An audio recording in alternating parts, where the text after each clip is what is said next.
Halo teman-teman, selamat datang kembali di channel saya. Pada video singkat kali ini saya akan membagikan sebuah tips tentang bagaimana caranya menambah jumlah indukan dalam waktu yang relatif singkat dan dengan modal yang minim.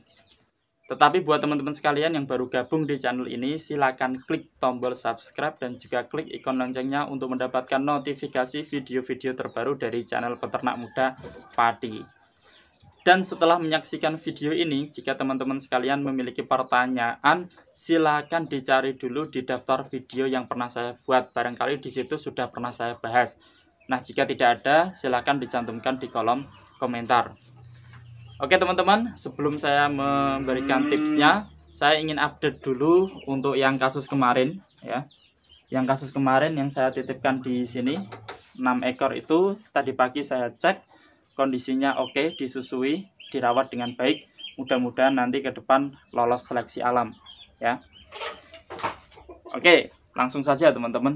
Jadi apa yang pernah saya lakukan itu begini. Waktu dulu saya masih banyak memelihara Bligon, karena awal-awal dulu saya pelihara itu Bligon, ya. Karena modalnya minim kan, kita beli yang murah-murah dulu. Nah, jadi apa yang saya lakukan itu begini. Awalnya ketika kelinci kita beranak, saya sisakan 1-2 ekor untuk saya besarkan, untuk saya jadikan calon indukan, kemudian sisanya saya jual, ya. Dan begitu seterusnya. Tetapi setelah sekian lama saya rasakan dengan metode itu maka perkembangannya lambat. Kita harus menunggu 6-7 bulan untuk menghasilkan indukan baru, ya, dan seterusnya. Sehingga metode tersebut saya rubah. Jadi ketika saya menghasilkan sebuah panenan, ya, sapian siap untuk dijual, saya jual semuanya. Nah, dari hasil jual itu kemudian saya belikan indukan, ya. Jika tidak cukup, maka saya belikan yang siapan. Jadi minimal waktu tunggu untuk menghasilkan, minimal waktu tunggu untuk menghasilkan indukan itu tidak terlalu lama. Jadi tidak terlalu lama kita bisa menambah jumlah indukan. Dan itu saya lakukan terus-menerus sampai akhirnya itu dulu 18 hole kandang sebelum ini, ya. Itu penuh, ya. Tapi dulu jenisnya Bligon. Nah, sekarang saya berganti ke NZ. Ini agak untuk menerapkan metode itu tuh agak susah. Karena apa? Karena yang jual indukan NZ itu juga sedikit masih.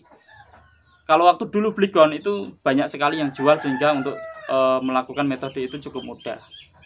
Untuk NZ itu sebenarnya juga cukup banyak sih, tapi rata-rata itu jauh, ya. Karena ditambah kesibukan saya itu, saya tidak sempat untuk pelesiran ke sana untuk untuk sekedar beli kelinci, ya. Jadi untuk sekarang metode itu agak susah saya terapkan, tetapi itu sangat efektif untuk menambah jumlah kelinci kita dalam waktu yang relatif lebih singkat, ya. Saya sebenarnya ingin menerapkan itu lagi, ya, tetapi terhalang tadi. Untuk NZ itu yang di dekat-dekat sini itu masih jarang ada, itu biasanya jauh-jauh, sehingga agak males untuk pergi ke tempat yang lebih jauh. Faktor usia juga, ya, perjalanan jauh sedikit sekarang sudah pegel-pegel rasanya. Nah itu ya teman-teman, jadi kita bisa menjual panenan kita, kelinci yang kecil-kecil itu, yang baru sapian itu, kemudian kita gunakan untuk membeli yang sudah siapan atau indukan, ya. Nah kalau yang 4 atas kemarin yang saya tunjukkan itu semuanya dari hasil kandang sendiri. Kalau yang ini, sebentar saya tunjukkan. Nah kalau yang ini, ya, ini calon sapian tuh. Ini calon untuk dijual semua. Ya nanti kalau ada postingan yang dekat kok kelihatannya bagus, nanti kita gunakan untuk nambah indukan, ya, supaya cepat terisi semua kandangnya, ya. Ini sudah dipesan orang, ya. Ada 2 orang yang pesan 2 pasang, tapi saya belum cek jenis kelaminnya. Untuk yang kecil-kecil itu ditambah lagi yang atas, ya. Keduanya sudah mulai turun dari box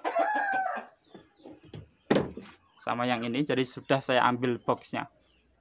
Nah, itu ya teman-teman. Jadi kalau ingin nambah indukan dengan cepat seperti itu, jual sapiannya, digunakan untuk beli indukan yang baru. Tapi tetap ada risikonya, ya. Risikonya itu kita tidak tahu kualitas dari indukan itu. Bisa jadi kalau kita lagi hoki, kita dapat yang karakter yang bagus. Tapi kalau tidak hoki ya mungkin dapat karakter yang jelek. Contoh saya yang beli hoki itu ini.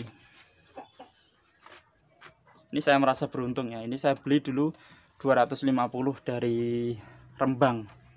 Dari Jaken ding dulu. Dari Jaken ini. Ya, agak jauh juga dari tempat saya. Itu karakternya bagus, dia merawat anaknya bagus, liter size-nya, jumlah anaknya banyak-banyak. Jadi saya merasa beruntung untuk yang ini.